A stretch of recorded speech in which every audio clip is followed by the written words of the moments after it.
일본의 젊은이들이요, 빨리 일본을 탈출하라. 탈출을 못하게 되면은 총을 구입하라 이렇게 얘기했어요. 국가 부채가 GDP의 265%예요. 그러니까 이 돈을 누가 갚냐 이거예요. 앞으로 젊은 사람들 니들 다 갚아야 될 거 아니야. 니들 앞으로 돈을 새가 빠지게 벌어도 전부 세금이 다 뜯길 거니까 일본에 있지 말고 빨리 탈출하라. 삶의 무기가 되는 깊고 넓은 지식 위즈덤 칼리지 한상우 PD입니다. 일본 사회의 그림자를 위주로 일본 전문가 이명찬 교수님과 함께 이야기 나눠보겠습니다. 교수님 안녕하십니까? 네, 안녕하세요. 지금 윤화대에서 강의를 하고 있고요. 국제 정치와 그다음에 일본의 정치와 외교 이 두 과목을 강의를 하고 있는데 몇 년 전에 한일 역전이라는 책을 썼어요. 그걸 가지고서 제 개인 유튜브도 하고 있고 한일 역전 TV라는 거 많은 얘기를 했는데 대부분 다 일본의 지금 상황이 안 좋은 얘기들을 많이 하다 보니까 일본을 비판만 하냐 그러는데 그게 아니라 제가 하는 얘기들이 전부 다 팩트예요. 팩트. 제가 일본의 학자들이나 분석가들이 썼는 글을 가지고서 주로 제가 그걸 전달하는 형식이거든요. 현지의 학자들이 쓴 글. 일본 학자들이 썼는. 지금 현재 일본의 한 몇 년 사이에 여러 가지 그 급격한 변화들이 오고 있는데 그런 것들이 막 글들이 쏟아져 나와요. 항상 제가 이제 체크를 해가지고 그걸 전달하는 거니까 제가 없는 얘기를 하는 게 절대 아닙니다. 다 팩트를 가지고 얘기하는 겁니다. 그런데 그 일본 연구하시는 분이신데 일본에 대해서 워낙 안 좋은 얘기 하다 보면은 뭐 일본 측에서 막 입국 거부하고 이런 거는 없나요? 그 뒤로는 그 뒤로 일본에 아직 안 가셨군요. 웬간하면 가고 싶은 마음 별로 없어요. 내가 유학할 때만 해도 일본이 엄청 좋았던 거예요. 사회 시스템이라든가 모든 것들이. 그러니까 그때 일본은 와 대단하다. 그랬는데 2019년도에 갔더니 한국보다 못한 거예요. 이번에 할 영상의 주제가 일본인들이 일본을 떠난다예요. 일본 애들이랑 친해지고 하면은 일본 너무 살기 좋은 것 같다 하면 걔네들 이런 말을 하더라고요. 나는 한국에 가서 살고 싶다. 5명 정도가 한국에서 살고 싶다고. 언제예요 그게? 최근에. 최근이죠. 네, 작년 2024년에. 최근에는 완전히 달라졌어요. 옛날에 내가 그때 유학할 때 일본은 온데간데 없고 완전히 그때부터 이렇게 내려왔다니까요. 일본은 정점을 갔다가 이때부터 쭉 계속 그 평지 내지는 약간 내리막길이었어요. 30년을 넘게 그랬으니까 한국은 어떠냐? 3배 성장했어요. 3배. 미국은 어떠냐? 엄청나게 성장했습니다. 전 세계가 대부분 다 그래요. 동남아 한번 가보세요. 얼마나 발전 속도 빠른지. 베트남도 그렇고요. 중국은 어떠냐? 30년 사이에 한 40배 성장했어요.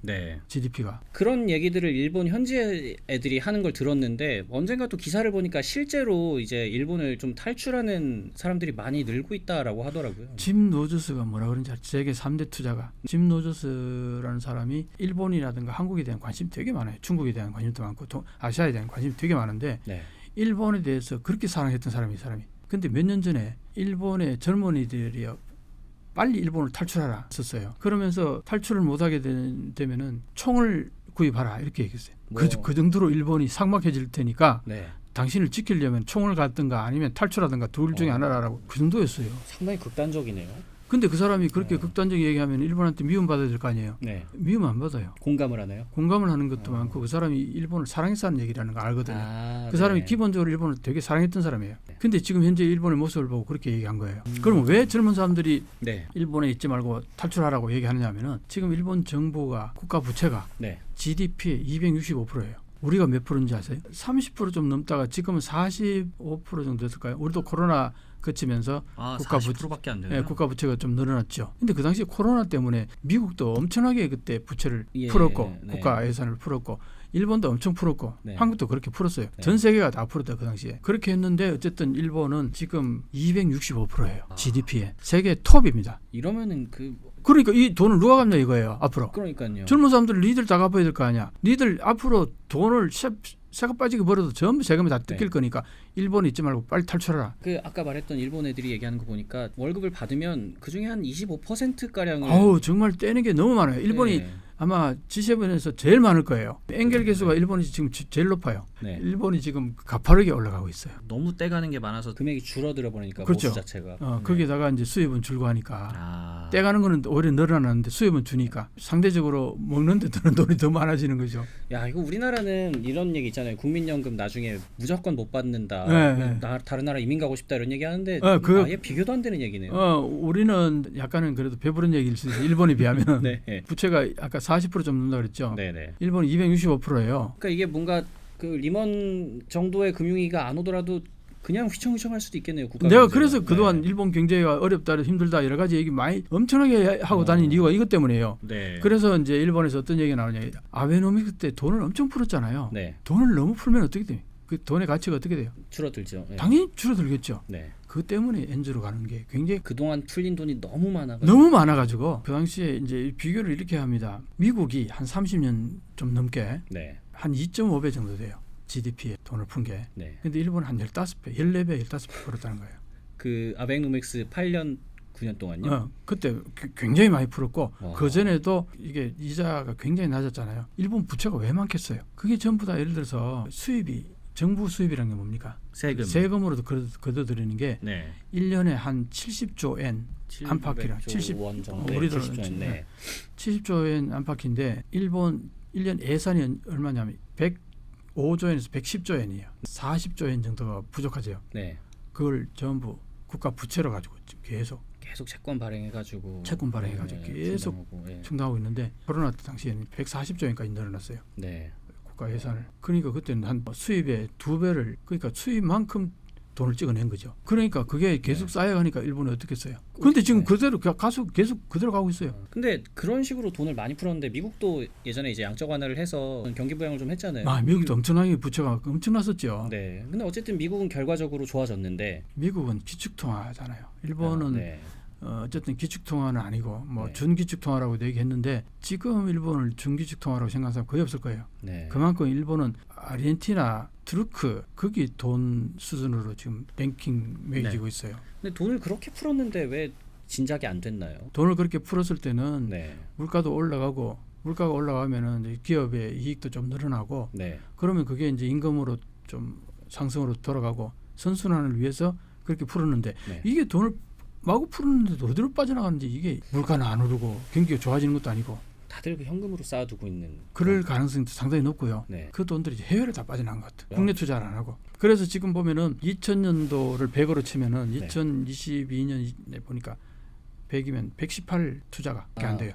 22년 동안 18%밖에 안 되는 거야. 왜 이렇게 투자를 안 하고 사나요, 일본 사람? 일본 국내 투자 안 한다는 거예요. 왜? 기업의 입장에서는 수요가 별로 창출이 안 되는 거예요. 그러니까 돈 벌 기업들은 대기업들은 웬간하면 다 해외로 다 빠져나가는 거예요. 해외에다 공장을 짓고 거기에서 물건 만들어서 팔면은 왜 해외 국가들은 다 성장을 하잖아요. 성장을 하니까 기업도 거기에 따라서 성장하는 거죠. 이익도 얻게 되고. 근데 일본은 성장을 안 하니까 기업이 뭐 투자할 이유가 없겠죠. 투자할 이유가 없는 거예요. 투자해봐야 돈 뭐 벌리지가 않으니까. 그러니까 국내 투자가 없어지니까 국내 일자리도 늘어나지가 않잖아요. 그러니까 항상 그 자리. 그게 그냥 돈 푼 게 그대로 유동성 함정에 다 빠져가지고 겉으로 나와서 막 활성화되고 해야 되는데 그게 안 된 게 부작용이 지금 세게 오고 있는 거죠. 세게 오고 있는 거죠. 그러니까 국내 투자가 안 된다는 게 그게 가장 큰 문제거든요. 또 한편으로 이제 사회 구조적인 문제점이 있다고 그 교수님의 한일 역전이라는 책에서 좀 지적을 해주셨어요. 거기서 나왔던 개념이 이 게마인 샤프트랑 게잘 샤프트 요 개념인데 요 개념들이 어떤 내용들인가요? 이제 게마인 샤프트 우리가 이 고등학교 때 배운 용어들인데 게마인 샤프트는 공동체 사회잖아요. 일본은 무라라는 단어를 많이 써요. 무라라는 게 우리로 치면 촌락이라는. 그리고 그 무라에서 보면은 맛절이 같은 것도 많이 하잖아요. 축제죠, 축제. 뭐 그때 보면은 막 그 마을 전체가 으쌰으쌰하고 막 난리가 나죠. 그렇게 이제 어떻게 보면은 일본 사회는 그 무라 사회가 굉장히 발달되어 있는 사회예요. 이동이 그렇게 잦지가 않아요. 한국은 이동이 잦잖아요. 이사도 잦고 이쪽 지역에 살다 저쪽으로 이사 가고 그러니까 굉장히 잦잖아요. 근데 일본 사람들이 이사 가는 걸 굉장히 부담스러워해요. 왜냐하면은 이 마을에서 저쪽 마을로 가잖아요.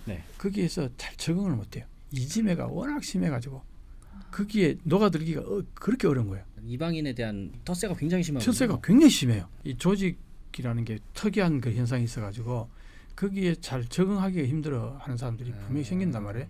그 적응하지 못한 사람들은 완전히 이지매를 받는 거예요.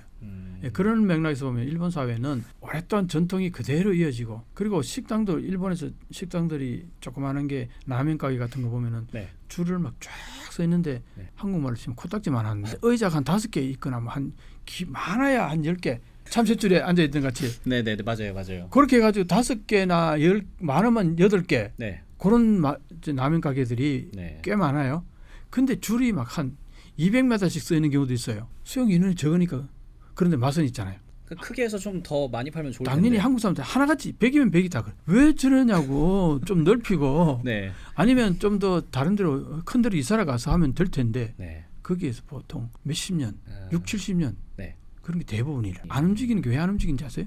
왜 안 거기에서 다른 데로 가잖아요. 네. 거기에 대한 이지매가 너무나 심하기 때문에 적응이 네. 잘 안 된다는 거예요. 근데, 그래서 네. 일본 사회는 변화가 참 어려운 이유가 네. 그런 사회 구조도 다 그게 백그라운드에 그런 게 있는 것 같아요. 한국에서는 라면 장사해가지고 어느 정도 돈 좀 벌고 뭐 그러면은 업종을 바꾸거나 네. 아니면 더 큰 데로 이사 가거나 그죠? 이게 너무나 자연스럽잖아요. 네. 이런 마인드가 한국에 있는데 일본 사회는 그런 마인드가 아니라 이건 대대로 물려받는 거예요. 이게 그러니까 소위 말하는 장인 정신. 장인정신 네. 바로 내 얘기예요. 그 얘기. 일본 사회를 이걸 이제 좋게 표현하면 장인정신. 장인정신이라는 게 뭐냐? 하던 걸 계속 이어져 하면서 네.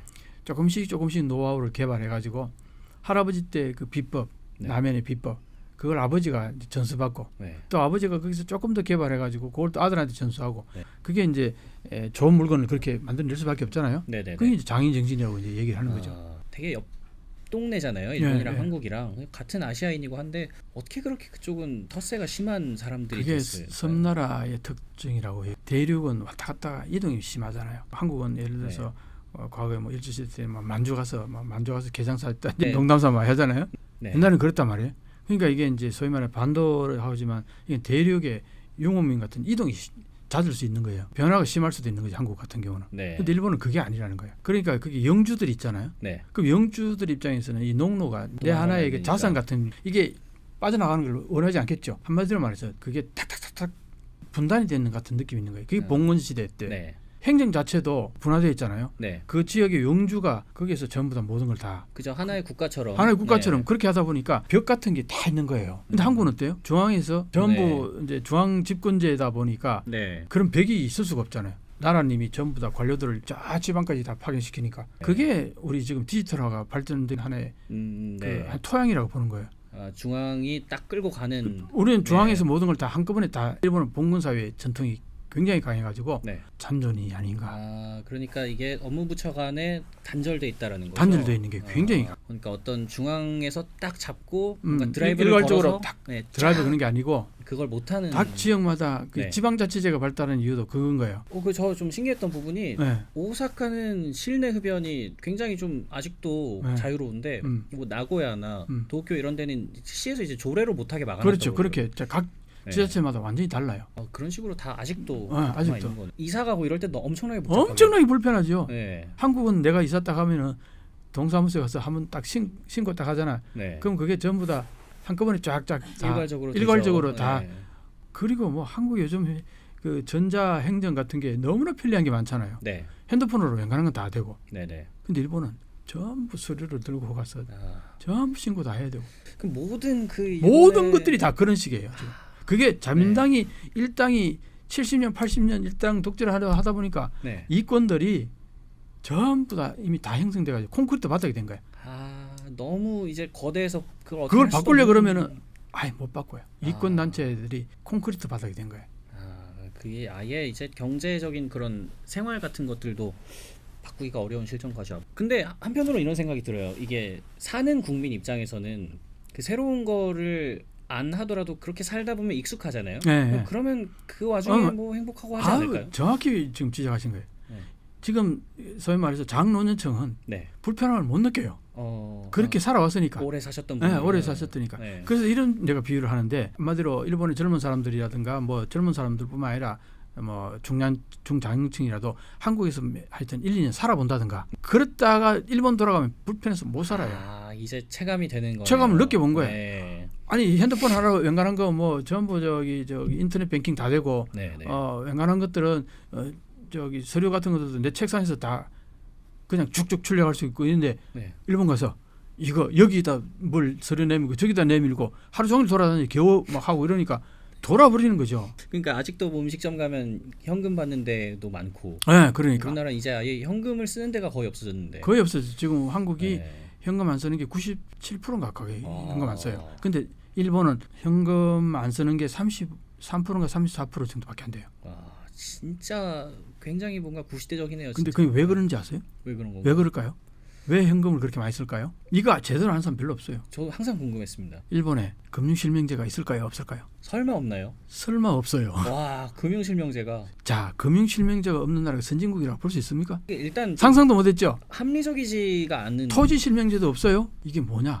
한마디로 세금 탈루예요. 세금 탈루하려고 현금 쓴다고 나는 봅니다. 단도직입적으로 내가 말할게요. 네. 그래서 일본에는 소위 말하는 좀비 기업이 그 60~70% 돼요. 좀비 기업이 뭐냐? 이익을 못 남기는 기업. 이중장부 만드는 거죠. 다 현금을 쓰면 이중장부 충분히 만들 수 있잖아요. 네. 전부 그러는 게 내가 볼 때 60~70% 된다는 거예요. 그런데 무슨 나라가 발전하겠어요? 한국은 어때요?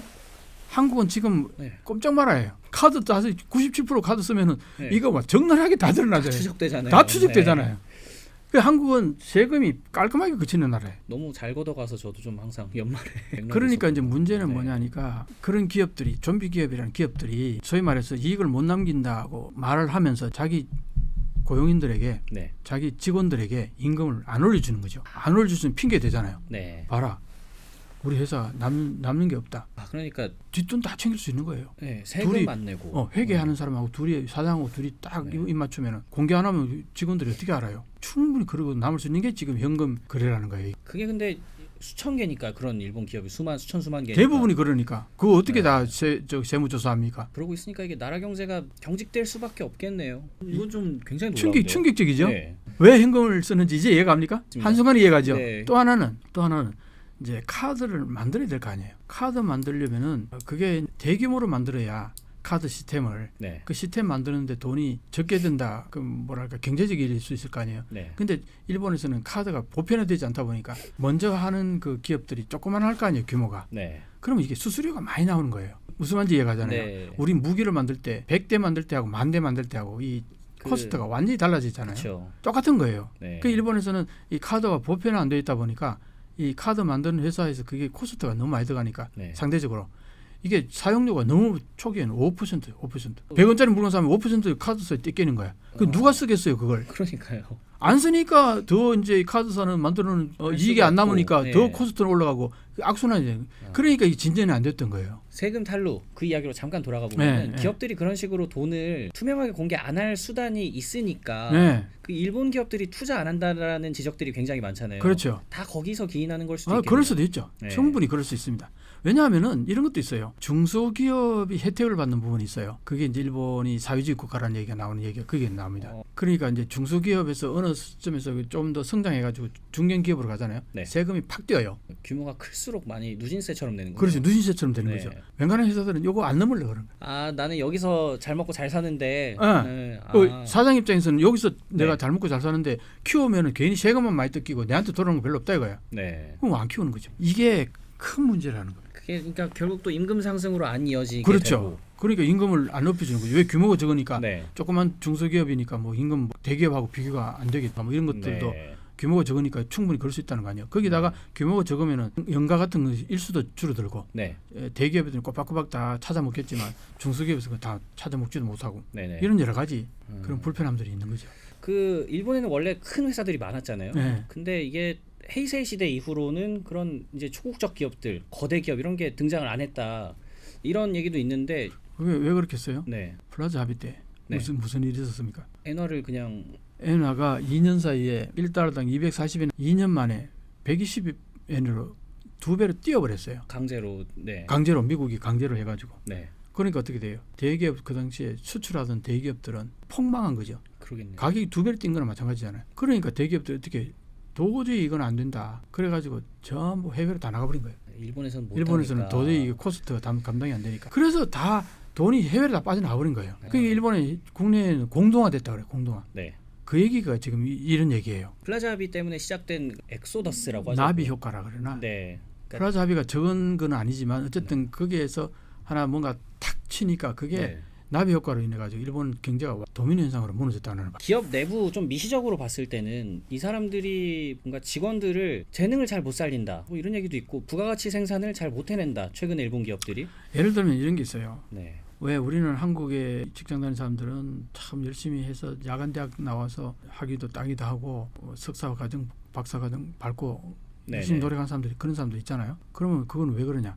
석사, 박사 과정이 박사 학위를 받았다 그러면은 뭐 점수를 좀 플러스해 준다거나 수당을 좀 더 올려준다거나 이런 게 있잖아요. 일본은 그게 없어요. 그러니까 개인의 성장에 대한 인센티브가 없군요. 없다는 거예요. 오히려 뭐라는지 알아요? 너는 회사에 충실 안 하고 밖에서 어문짓 했다 이렇게. 내가 뭐 학위라도 따오면. 너 여기 회사에 집중 안 했다 이렇게. 오히려 그래서 마이너스 된다는 거야. 이게 있을 수 있는 얘기예요. 이게 진짜 나오는 얘기예요. 뭔가 하면 손해 보는 그런 거잖아요. 그러니까 일본에 지금 여러 가지 문제가 내가 얘기하자면 네. 끝이 없는데 네. 그냥 이 일본을 비난하기 위해서 하는 얘기가 아니에요. 네. 개선이 안 된다는 거죠. 일본 사람들 중장년층은 내가 옛날에 이렇게 해서 돈 벌었어요. 근데 지금 현재 대부분이 중장년층 위주로 일본 사회는 시스템이 굴러가고 있어. 왜 그러냐? 선거를 하면은 그 사람들만 투표하지 젊은 사람 투표하러 안 나오니까 네. 니들은 표 안 주니까 원하는 거 안 해줘 이렇게 된 거야. 네. 그게 자민당이 사실 노인 정치예요. 노인들의 니즈를 케어해 주려고 그러지. 네. 젊은 사람들은 아예 이해도가 아예 낮고 거기에 대한 신경도 안 쓰는 거야. 왜? 쟤들은 내 표도 아니야. 애초에 정치 자체가 늙어 있네요. 그러니까 한두 개가 문제가 아니라 네. 총체적으로 얽혀 있어요. 그러니까 이게 평생 이렇게 살아야 된다라는 거를 생각하면 갑갑하니까 이제 조금 훨씬 진취적인 사람들은 미리 해외로 다 떠나고 그런 현상들이 일어나고 있는 것 같네요. 일본의 지금 현재 모습을 보면은 네. 한국의 모습은 정말 눈이 번쩍 뜨이는 사회죠. 노력하면은 대가가 어느 정도 돌아오는 사회고. 네. 그러니까 일본 사회는 그렇지 않아요. 젊은 여성들은 아무리 노력해봐야 좋은 직장 잡기도 쉽지 않고 봉급도 낮고. 그리고 우리는 미투가 있었죠. 네. 일본은 미투가 없었어요. 그런 일이 없어서 미투가 없겠어요? 안 드러나고 네. 통용이 안 되는 거죠. 생각해보니 그러네요. 진짜 일본에는 미투 자꾸 여성들이 없네요. 성희롱 당하는 건 당연시 내지는 뭐 그럴 수도 있지. 네가 뭐 네. 잘못했겠지. 뭐 그러니까 일본 사회는 네. 변화가 없는 사회. 이렇게 가다 보면 일본이 어떻게 될까요? 이게 점점 가라앉고 있는 것 같은데 아주 유명한 사회학자가 지금 현재 일본의 시스템 빨리 망해야 된다. 차라리 혁명적인 변화가 있어야. 우리 IMF 이후에 네. 사회가 많이 바뀌었어요. 네, 네. IMF 이전의 사회는 약간 구멍가게 같은 그런 마인드 됐잖아요. 네. 은행도 그렇고 대부분 그랬어요. 네. 그게 일본식. 근데 IMF 때 완전히 서구 스타일로 웨스턴 스타일로 완전히 IMF가 전부 다 막 강제적으로 흔들어서 바꿔버린 거죠. 그래서 한국 시스템이 엄청나게 이제 글로벌리제이션화된 거죠. IMF가 그렇게 강요를 했으니까 뭐 저항하지도 못하고 맥없이 다 무너졌어요. 아니면 판이 뒤집어진 거죠. 그래서 그 판에서 새롭게 한국은 발전하게 된 거예요. 오히려. 그러네요. 파괴가 건설의 아버지였던 거죠, 한국은. 근데 일본은 그런 걸 한 번도 겪은 적이 없는 거야. 그러니까 그 사회학자 얘기는 한국의 IMF 같은 이런 걸 한번 일본이 겪어야 된다 이 얘기죠. 네. 발생하는데 집을 고치는 게 료칸이라는 데 가본 적 있어요? 여관. 근데 료칸은 좀 고급 숙소. 고급 숙소잖아요. 예. 근데 진짜 큰 데 가보면요. 어디가 어딘지 알 수가 없어요. 왜냐하면 큰 집을 지었다가 나중에 또 정축을 해서 여기 또 짓고 또 정축해서 여기 또 짓고 막 이러다 보니까 이게 처음부터 뭐랄까 딱 뭔가 마스터 플랜으로 가지고 지은 집이 아니라 네. 조금씩 되는 대로 개조해 나간 거다 보니까 네. 이게 나중에 내가 어디 내 방 찾기가 너무 힘들어요. 미로 같아. 계속 그냥 그 계획 없이 막 덕지덕지 붙어 있는 덕지덕지 붙어 있는 게 그게 네. 일본 사회 특징이에요. 그러니까 이게 딱 료칸이 일본의 대표적인 하나의 그 현상이라고 보면 돼. 모든 사회가 그렇다고 보면 돼. 그러니까 이 시스템 자체가 네. 디지털화 될 수가 없어요. 이게 디지털화는 건 한꺼번에 딱 쫙 가야 되는데 네네. 이게 여기 가면 여기 끊겨 있고 여기 가면 여기 또 이어져야 되고 뭐 이런 것들이 너무 많은 거예요. 일본은 사회가 네. 전체가. 내가 오늘 진짜 새로운 얘기들 많이 하네. 저 신기한데요. 저는 사실은 여행만 다니는 입장에서는 네. 일본 한번 살아보면 좋겠다라는 생각을 내가 하고 있었는데. 그 얘기는 네. 살아보면 좋아요. 물가 싸지요. 네네네. 생활비 적게 들죠. 그래서 한국에서 돈 벌어가지고 일본 가서 살면 살기 엄청 좋을 거예요. 오. 왜냐? 간섭한 사람 아무도 없어요. 꼬치꼬치 묻지도 않아요. 다만 잊으면 당할 거예요. 상대를 안 할 거예요. 도시에서는 사실 시골하고 달라요. 누가 누군지 모르잖아요. 그러면 아무도 간섭 안 해. 일본에서.